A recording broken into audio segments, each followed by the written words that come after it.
Assalamualaikum warahmatullahi wabarakatuh. Pada kesempatan kali ini kita akan belajar tentang sistem dan cara pembayaran internasional. Pembayaran internasional sangat berkaitan dengan istilah devisa dan kurs valuta asing. Apa itu devisa? Devisa adalah semua barang atau kekayaan suatu negara yang dapat berfungsi sebagai alat pembayaran dalam perdagangan internasional dan bersifat convertible. Sedangkan kurs valuta asing adalah nilai tukar mata uang asing yang dinyatakan dalam mata uang negeri sendiri. Adapun sumber dari devisa itu adalah dari kegiatan ekspor atau menjual barang ke luar negeri. Yang kedua, dari perdagangan jasa ke luar negeri. Yang ketiga, kegiatan pariwisata. Yang keempat, pinjaman luar negeri atau bantuan dari luar negeri. Yang kelima, hibah dan hadiah dari luar negeri. Yang keenam, warga negara yang bekerja di luar negeri. Yang ketujuh, warga negara yang bekerja di luar negeri.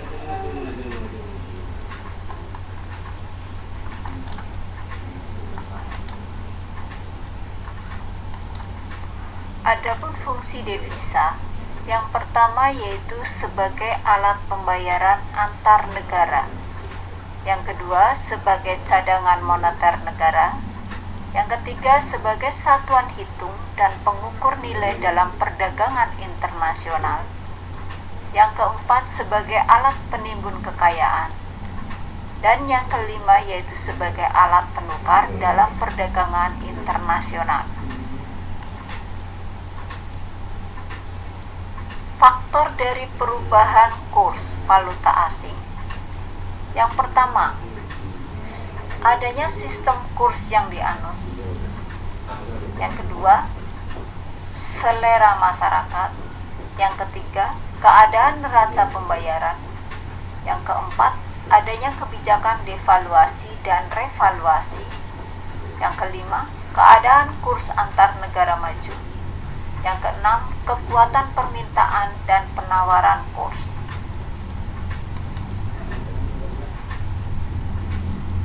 Sistem kurs valuta asing itu terdiri dari 4. Yang pertama yaitu kurs tetap atau fixed exchange rate. Yang kedua, kurs mengambang atau floating exchange rate. Kurs stabil atau stabil exchange rate. Dan kurs multiple. Sistem kurs ini nanti kalian mempunyai tugas yaitu memberikan keterangan pengertian dari masing-masing kurs. Sedangkan sistem pembayaran internasional adalah seperangkat kebijakan, institusi, praktik, peraturan dan mekanisme yang menentukan tingkat suatu mata uang ditukarkan dengan uang negara lain.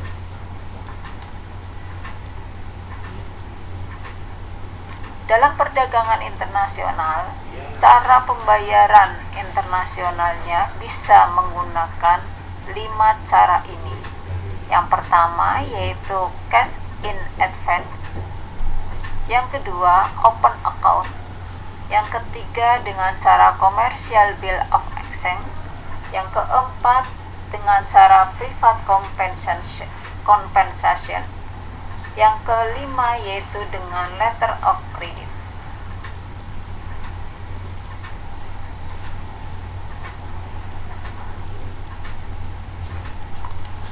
Silakan nanti kalian mencari pengertian masing-masing dari cara pembayaran internasional ini.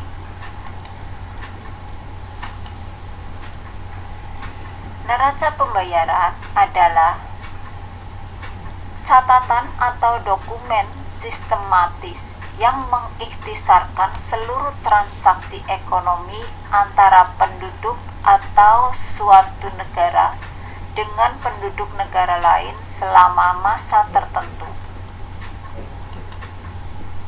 Sedangkan komponen neraca pembayaran meliputi neraca transaksi berjalan atau current account, neraca perdagangan atau balance of trade, neraca jasa atau service account, neraca transaksi sepihak atau unilateral account, neraca modal atau capital account, perubahan cadangan devisa atau reserve account. Tugas berikutnya yaitu di komponen neraca pembayaran, nanti kalian mencari arti atau pengertian tentang ke-6 komponen neraca pembayaran ini. Demikian pembelajaran materi tentang neraca pembayaran.